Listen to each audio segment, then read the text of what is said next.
और welcome back नाज़रीन। Work पर जाने से पहले हम लोग बात कर रहे थे आसिम मुश्तफा से और हम लोग बात कर रहे थे कोचिंग की। यहाँ पर हमारे साथ पाकिस्तान के एक ओपनिंग बैट्समैन मौजूद है, यासिर हमीद, और हम उनसे पूछेंगे कि यासिर हमीद एक वाहिद बैट्समैन है, दूसरे बैट्समैन है जिन्होंने अपने डेब्यू में 2 सेंचुरियां की थी।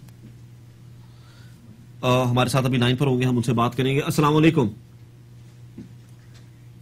मेरे ख्याल से हमारी लाइन कट गई है। आसिम, मैं आपकी बात आ रहा था, मैं आपसे ये पूछ रहा था, अभी ये बॉलिंग की बात हो रही थी, बॉलिंग कोच की, कि बॉलिंग कोच, लेकिन यहाँ पर इंपॉर्टेंट क्वेश्चन है वो ये है कि बैटिंग कोच का होना कितना जरूरी है। अगर हम आप ही का रिकॉर्ड देखें, आपकी फर्स्ट क्लास में 49 50s हैं, 4900s हैं, 93 50s हैं, आपकी एवरेज 49 प्लस है।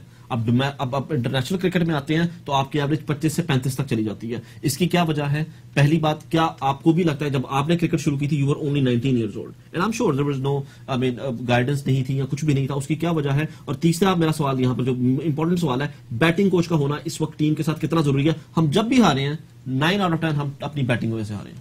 हाँ बिल्कुल, आपने इसकी वजह यह है कि जो अभी एजाज अहमद को उन्होंने कोच रखा है, तो मेरा जहाँ तक ख्याल है उसको कॉन्सेप्ट रखा है, उसको जो डिपार्टमेंट दिए गए होंगे फील्डिंग की और बैटिंग की जिम्मेदारी दी गई होगी, और वकान इस बॉलिंग पे वर्क करेंगे ऑल टुगेदर, फिर वो बैटिंग और बॉलिंग में चीफ कोच के तौर पे काम दे रहे होंगे। तो एजाज अहमद को साइन करने का मेरा जो ख्याल है बोर्ड ने यह है कि वो बैटिंग की कोच और फील्डिंग कोच के हैसियत से काम करें। तो बैटिंग कोच लाजमी ज़रूरी है, क्योंकि बैटिंग कोच वो नहीं लगेगा कि आपने बैट सीधा करना है या आपने कोनी सीधी करनी है, आपका पैर, उसने उसकी फाइन ट्यूनिंग करनी, उसके दिमाग से खेलना है कि अगर उसको कोई प्रॉब्लम हो रही, कहीं वो फंस रहा है। जैसे बहुत सारे टाइम होते हैं, कोई एक बैट्समैन है कि जैसे गेम खत्म होने वाला तो उसको खलखली मच जाती है कि बस टाइम खत्म हो रहा है, मैं सुबह बैटिंग करूंगा। तो बहुत सारे कंफ्यूज इस पे भी होते हैं, या 90 के वर्सेस में कंफ्यूज होते हैं। ये कोच का काम है कि उसको कैसे निकालना है। बैटिंग में जो कोच का है कि समटाइम्स वो किसी चीज़ में वीक है तो वो उसको उसके ड्रिल करा के उससे उसकी खामियां दूर करता है, क्योंकि इस मौके पे, ऐसे मौके पे आप उसकी टेक्निक नहीं चेंज कर सकते। थोड़ी बहुत फाइन ट्यूनिंग हो सकती है लेकिन टेक्निक नहीं चेंज कर सकते। लेकिन सम टाइम जैसे मैं आपको सही दरमा मिसाल दूं, वो ऑफ की गेंद लेग पे खेल लेता था, सबसे बड़ा प्रॉब्लम उनका ये हमेशा आउट की तरफ से होता है, आउट, लेकिन वो स्कोर भी वहीं करते थे। तो जो अब जो हमारे जो कॉन्सेप्ट वो ये है कि अगर किसी के पास स्ट्रॉन्ग स्कोरिंग शॉट है और वो बुक में नहीं है एज ए कोचिंग, तो उसको बंद नहीं कराना है, बल्कि वो उसको वैसे रहने देना और उसको जो नहीं है उसको डेवलप कराना है। ये नहीं कहना कि वो उसने क्रॉस नहीं मारना, वो क्रॉस नहीं मारेगा तो जो रन्स करता है वो बाकी रन्स कैसे करेगा। यहाँ पर हमारे साथ यासिर हमीद मौजूद है लाइन पर। यासिर हमीद के बारे में जैसा कि मैंने आपको बताया था कि ये दुनिया के दूसरे बैट्समैन हैं जिन्होंने अपने डेब्यू में 2 सेंचुरीज की थी। इन्होंने बांग्लादेश के खिलाफ 2003 में अपने डेब्यू में 2 सेंचुरियां की थी। अब पाकिस्तान टीम की ओपनिंग करते रहे हैं, ये वनडे में भी खेले हैं, लेकिन आखिरी मैच इन्होंने 2007 में खेला था, उसके बाद ये हमें टीम में नजर नहीं आए। यासिर, अस्सलाम वालेकुम। वालेकुम सलाम। यासिर, मेरा यहाँ पर आपसे सवाल यह है, आप ओपनिंग बैट्समैन रहे हैं और अभी भी हैं आप opening batsman Pakistan cricket team के। मेरा यहाँ पर सवाल यह कि पाकिस्तान की ओपनिंग को सबसे बड़ा प्रॉब्लम हमेशा से, पिछले कम से कम मेरे ख्याल से आसिफ, आमिर सुहेल और सईद अनवर के बाद पाकिस्तान टीम जो है हमेशा से ओपनिंग बैट्समैन ढूंढती रही है कि कोई ओपनिंग मिले। पाकिस्तान की ओपनिंग की नाकाम होने की क्या वजह है? जी, सबसे पहले तो मैं सबको सलाम कहता हूँ। यहाँ पे आके हुए बैठे उनको भी मेरा सलाम। वालेकुम यासिर। एक्चुअली ओपनिंग के साथ जो इनकंसिस्टेंट जो सिलेक्शन पॉलिसी रही है, मैं तो उसको ही समझूंगा कि इनकंसिस्टेंटली जो पास में जो सिलेक्टर्स थे उन्होंने बड़ी इनकंसिस्टेंसी शो की है, तो जिसकी वजह से क्या नाम है, ओपनिंग जो है वो सेटल नहीं हो सकी। मैं अभी भी 38-39 की एवरेज पे स्टैंड कर रहा हूँ टेस्ट क्रिकेट में, और वनडे में भी मेरी 38 की एवरेज है। तो आप यहाँ से देख सकते हैं कि क्या मतलब वो था, क्या नाम है, क्राइटेरिया था सिलेक्शन का। तो अगर ओपनर्स को आप रन दें, उनको आप प्रॉपर एक मौका दें, आप दो सीरीजें दें उनको, जिस तरह मैं मेहनत कर रहा हूँ इंशाल्लाह, और I am very much determined कि इंशाल्लाह मुझे जैसे ही चांस मिलेगा तो मैं ये जो ओपनिंग का जो ये फ्लॉ है इंशाल्लाह इसको पूरा करने की कोशिश करूंगा इंशाल्लाह, और भरपूर अपनी मेहनत से खेलूंगा और वापस इंशाल्लाह अपनी टीम में जगह बनाऊंगा, पाकिस्तान के लिए इंशाल्लाह फायदा करूंगा।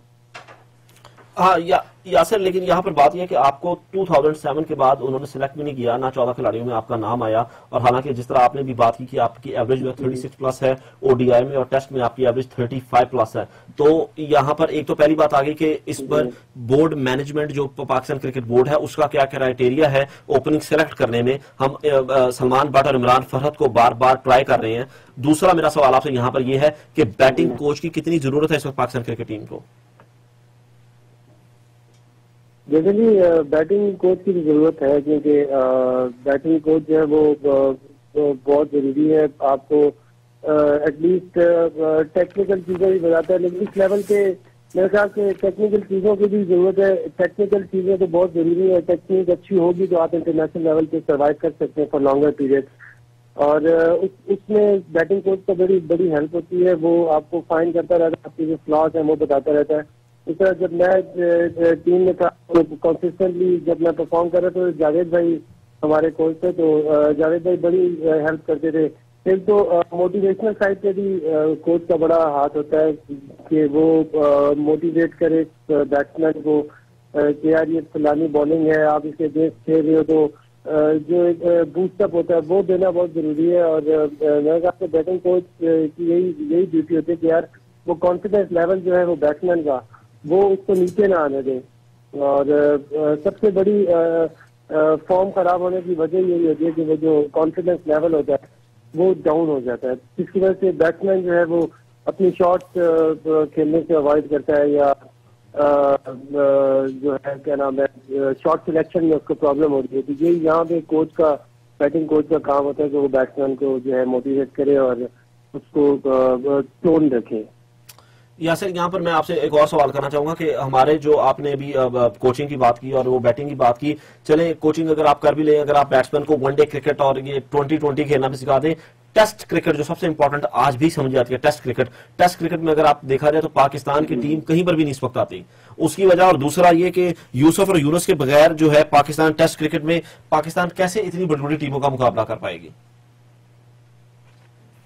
देखिए जी, यूसुफ और यूनुस ने बड़ी परफॉर्मेंसेस दी है पाकिस्तान के लिए पास में। उन्होंने दो तीन साल जो मिडिल ऑर्डर को बैटिंग लाइन की वो बिल्कुल बैकबोन बने रहे हैं, लेकिन बड़े प्लेयर्स आते हैं इसी तरह परफॉर्म करके चले जाते हैं, फिर नेक्स्ट प्लेयर्स आते हैं, उन्होंने खेलना होता है। तो मेन चीज टेस्ट क्रिकेट में मेन चीज ये है कि आप बॉल को छोड़ना सीखें, बस छोड़ना आता हो। क्योंकि हम लोग जाके फंसते हैं ऑस्ट्रेलिया में, इंग्लैंड में, साउथ अफ्रीका में, हम अपने स्ट्रोक्स खेल रहे होते हैं। तो स्ट्रोक्स खेलने वाला जो है वो जाते ही स्ट्रोक्स नहीं लगते, क्योंकि वो बाउंड्री ट्रैक्स होती है, स्विमिंग ट्रैक्स होती हैं। तो मेन जो फोकस मेरा जो मेन फोकस बैटिंग का ये होता है कि मैं छोड़ के खेलूं। लेकिन ये 2020 क्रिकेट इतनी ज्यादा हो गई है कि जिसकी वजह से बैट्समैन जो है वो बेसिक्स को छोड़ के शॉट की तरफ जा रहे हैं। तो उसमें पिचेस बहुत ज्यादा अगर अच्छी हो, ट्रू पिचेस हो, तो उसमें ऑन दी अर्थ शॉट्स लगती हैं। लेकिन जहाँ पे बॉल हिल रहा होता है या जहाँ पे बॉल स्विंग हो रहा होता है वहां पे बहुत प्रॉब्लम होती है। तो मेन जो है वो यही है बैट्समैन के लिए सबसे जरूरी चीज है कि वो फर्स्ट बॉल से लेके लास्ट बॉल तक, टेस्ट क्रिकेट में तो बहुत टाइम होता है, 3-3.5 घंटे चाहिए आपको 100 करने के लिए। तो मेरे ख्याल से मेन फोकस यही होना चाहिए कि मैंने छोड़ना है बॉल को। जब बॉल को आप छोड़ना शुरू करते हैं तो हाफ एन आवर में, 1 घंटे में आपकी आई इतनी बन जाती है। अल्लाह का शुक्र, हम सब जितने भी प्लेयर्स हैं पाकिस्तानी प्लेयर्स हैं सब नेचुरल स्ट्रोक मेकर हैं, और उसके बाद जब सेटल हो जाए तो कोई प्रॉब्लम नहीं होता। तो मेरे ख्याल से ये मेन चीज है कि आप टेस्ट क्रिकेट है वो it's all about patience and उसमें यही है कि आप जितना छोड़ के खेलेंगे उतना अच्छा है। अच्छा, मैं यहाँ पर आसिफ आपसे एक मैं सवाल करना चाहता हूँ। यहाँ पर उन्होंने मेंशन किया कि ऑस्ट्रेलिया में जब हम जाते हैं तो हम लोग कुछ परफॉर्म नहीं कर पाते, और वो हम लोगों ने अमूमन ये देखा साउथ एशिया की जितनी भी विकेट्स हैं तो सारी बैटिंग विकेट्स हैं। क्या ऐसा नहीं होना चाहिए? मेरी एक अपनी मतलब एक सोच है कि क्या ऐसा नहीं होना चाहिए कि तमाम दुनिया में जितनी भी विकेट्स हैं वो एक स्टैंडर्ड की हो, कि आईसीसी तमाम विकेट्स को एक स्टैंडर्ड का बना दे, या हम अपने यहाँ कोई बॉलिंग विकेट्स बना लें? नहीं, उसकी वजह यह है कि ये बन नहीं सकती। नहीं, ऐसा हो नहीं सकता, क्योंकि ये पिच की जो नेचर होती है वो